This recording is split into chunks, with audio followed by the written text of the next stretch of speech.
Welcome back to Sommelier, your tastemaker for every little thing. And this week we are talking about the mysterious and magical. You see them all over the world. That's right, the Birkin bag. So, a story time. I have a very dear friend, her name is Dawn. She came to lunch or dinner, I think it was one day, and she had a Kelly bag, and I was like, oh, wait a minute. And I realized in that moment, I was like, you know, Birkins are the type of things that celebrities have and rich people generally have. That's not something like within my ability to have. And I realized when I saw my friend having, I'm like, actually, wait a minute. let me look into this. Let's see how attainable it may or may not be to get a Birkin bag. And you know what? I cannot necessarily call this bag attainable, but it is something that if you really have a heart for it and you want to save up for it, it is something that is possible for you to get if you do follow the procedures. So that's what inspired today's episode. My dear friend Dawn, thank you for setting the way and showing me the light. But yeah, I want to talk about all things to do with Birkin bags. First of all, why they're such a big deal, why they are so expensive, why they are so exclusive and la la la, how you can get one, because you can get one. There is a process, but it is possible for you to get one. And yeah, any other questions you guys might have, just throw them in the chat. I am happy to answer them if you have them. Alrighty friends, let's dive right into it. So let's talk about like Birkins writ large. So what's the big deal? Why do people talk about it? Why do celebrities flout them around like they are the most important and special thing in the world? And basically, unsurprisingly, it's because they are very, very difficult to get.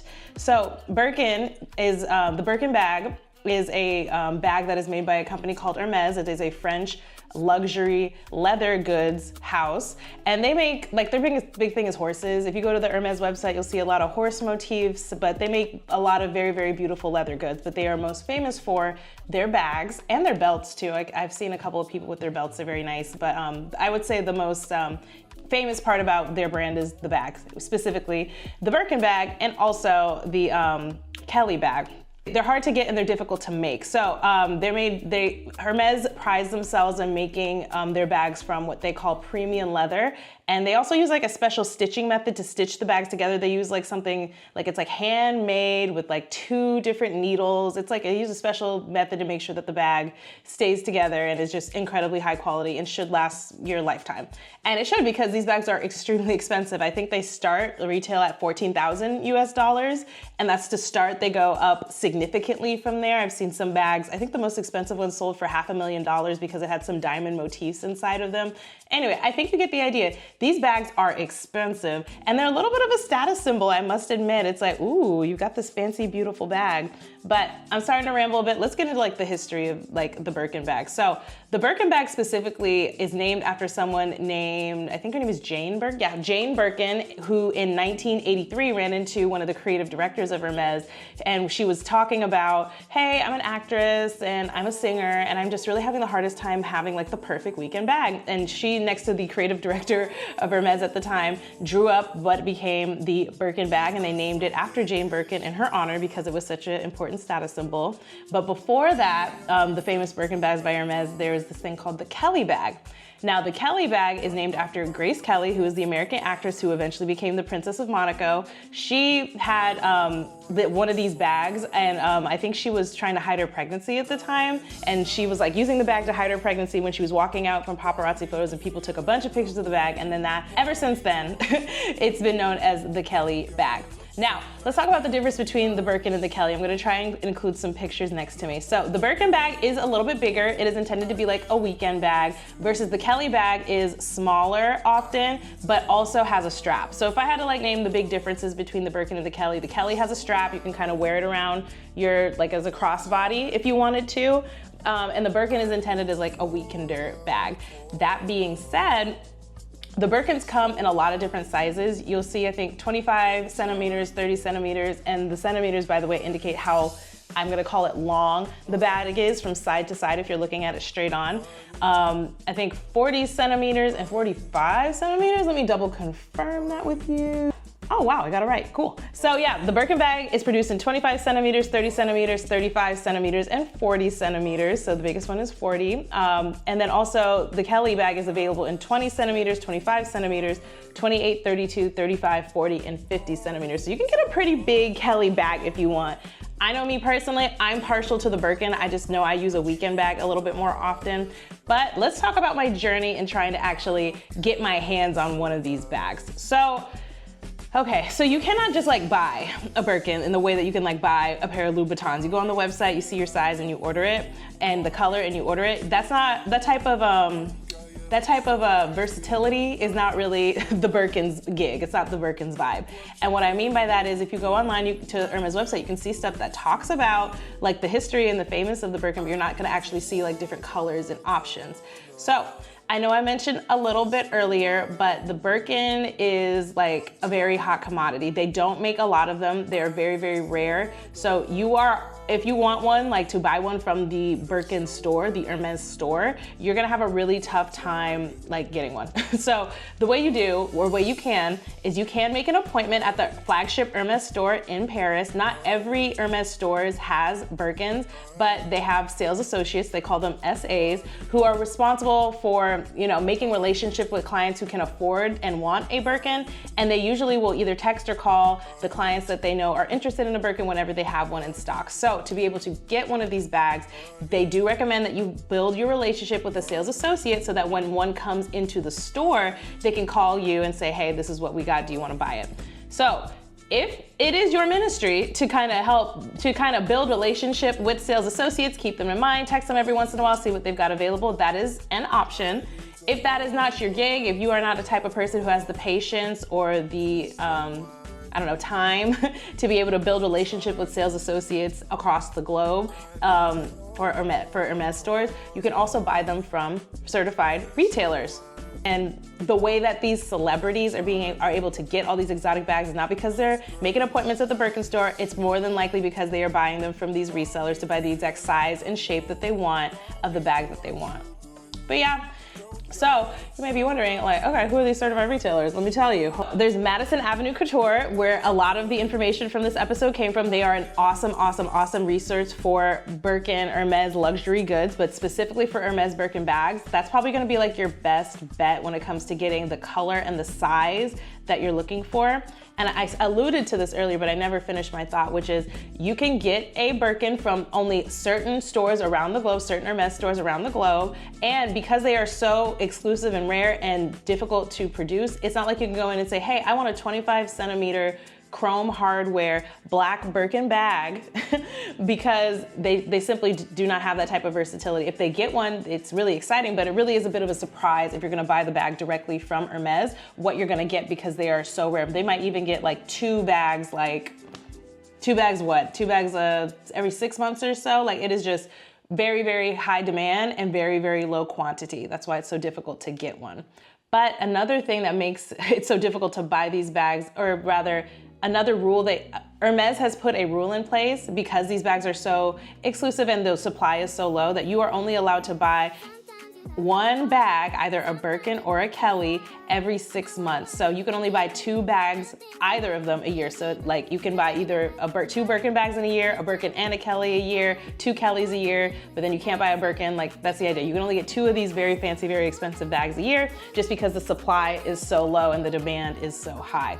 Back to what I was saying earlier about certified resellers. Madison Avenue Couture is an excellent certified reseller of Hermès bags. Privé Portier, which is based in Miami, Florida. You can also get a bag. They're like a known reputable source to buy a bag.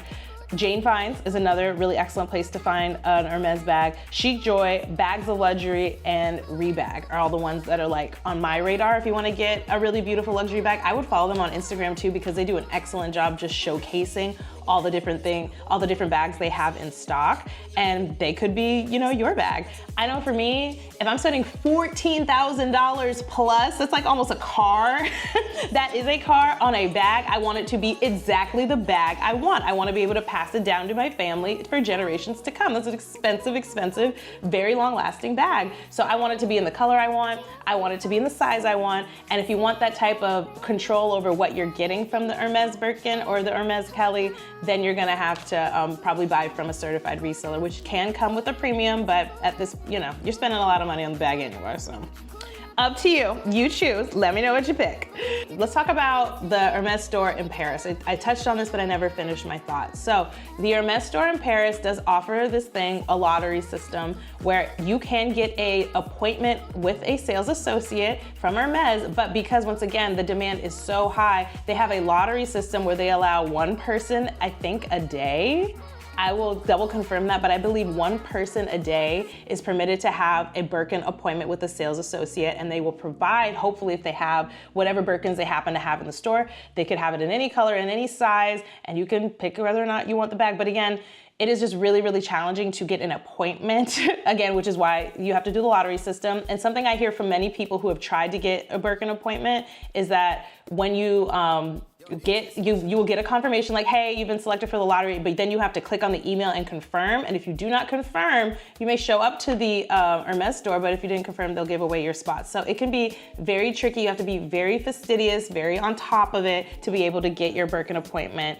even once you like win the lottery. But yeah, they have it every day. So you can, if you're in Paris or visiting Paris, it might be a fun thing for you to do to enter the lottery. A lot of people win, like, who knows, maybe only like 7 people or so submit to the lottery a day or so. I don't know. It could be anything. I don't know what their metrics are for how many people apply to the site, but I will say it might be something interesting to do. I know I might be interested in doing it, but again, that's only if you are interested in actually buying the bag. I know someone who made a YouTube video. I'll put it in the video here, but she got her a Birkin bag from her mother because her mother had bought one years and years and years ago, never used it, had it in the back of her closet, and she took it to a like a Birkin like body shop, I think is what it's called, but just basically a place where they can refurbish it and kind of bring the Birkin back to life. And now she's happily living her Birkin life.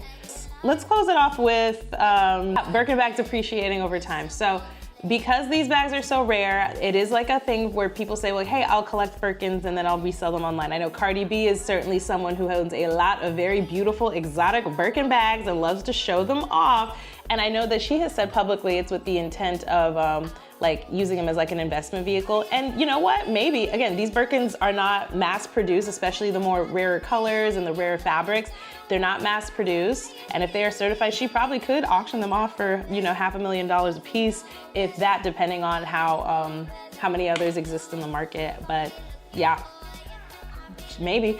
I know for the rest of us, I personally would not buy a Birkin with the intent of like hoping that it appreciates, because it is just super, super challenging to be able to anticipate what a bag can do. And fashion is incredibly fickle. Like one day something's popular, the next day, what did Beyonce say?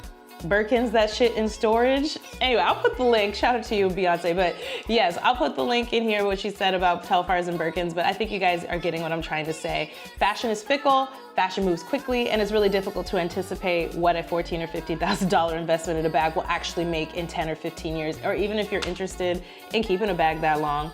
That being said, it was really important to me to make this episode because I do feel like if you have the money and you want to get into it, please, by all means, buy the bag. If you have a partner with the money who wants to buy you a special gift for the holiday season or for Valentine's Day or whatever, your birthday, whatever it is, I think you should have the information on how to get it, which is why I wanted to make this episode in the first place. But that being said, I really hope you guys liked it. That's all the information I wanted to share. Let me know if you end up getting a Birkin bag. I will keep you guys posted on my journey. I know it has definitely been something on my list for a very long time that I've been saving up to get one day. But yeah, I also feel like you should be able to buy what you want in the color that you want, right? I used to think, last little thought about Birkins is that, I'm gonna include a picture right here, like with the flap on top of it. I used to think that the flap on top and the flap inside were like completely different bags because I really love the look of the bag without the flap on top. That being said, they are the same bag. I actually took, a long time, but I did find a creator who was able to show me how to open the bag and close it. But yeah. Alrighty, y'all, that's the great Birkin breakdown that I've got for you today. Thank you so much for watching. Please let me know what you think. And next week, we're gonna cover other more fun and exciting things. Thank you so much for your time. Thank you so much for listening. Please like and subscribe to more content like this. We're gonna cover more fun things, including, by the way, later this month, a Napa Valley tour for all of my favorite wineries in Napa that I've always returned back to, and some things you should know about wine tasting. Anyway, friends, thank you so much for watching. I will see you guys next week. Bye for now.